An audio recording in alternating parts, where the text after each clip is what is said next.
CM Chandrababu Naidu గారు మైదుకూరు నియోజకవర్గం పర్యటనలో భాగంగా డిప్యూటీ సీఎంని నారా లోకేష్ గారిని అలాగే ఇంకో పక్క జనసేన నేతల్ని పవన్ కళ్యాణ్ని సీఎం చేయాలని అంటున్నారు. అసలు కూటమి ప్రభుత్వంలో ఏం జరుగుతుందంట? ఏమి లేదు, ఎవరి ఆశ వాళ్ళది. డిప్యూటీ సీఎం లోకేష్ గారిని చేయమని కాదు, లోకేష్ గారిని సీఎం స్థాయిగా అని టీజీ భరత్ కూడా చెప్పడం జరిగింది దావోస్లో.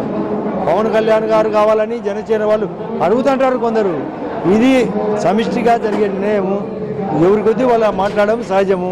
జరగబోయేది చంద్రబాబు నాయుడు గారి ఆధ్వర్యంలో పవర్ఫుల్గా కూటమి మోడీ గారి సపోర్టుతో మొన్న మీరు చూసినట్లయితే అమిత్ షా గారు ఈ రాష్ట్రానికి ఇప్పటికే 300 సపోర్ట్ చేస్తున్నాం, ఇది నిరంతరం కొనసాగుతుంది అన్నారు.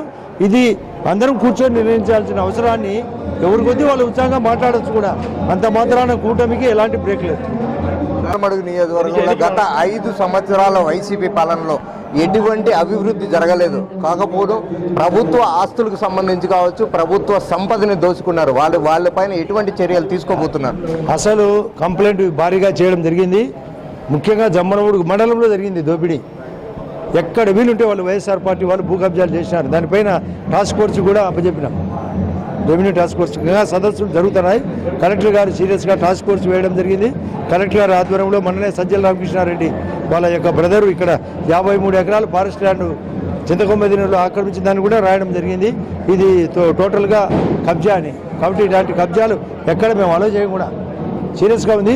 నేను మొన్న సిబిఐ గారికి కూడా కేసు ఫాస్ట్గా చేయమని అమిత్ షా గారికి ఇవ్వడం కూడా జరిగింది.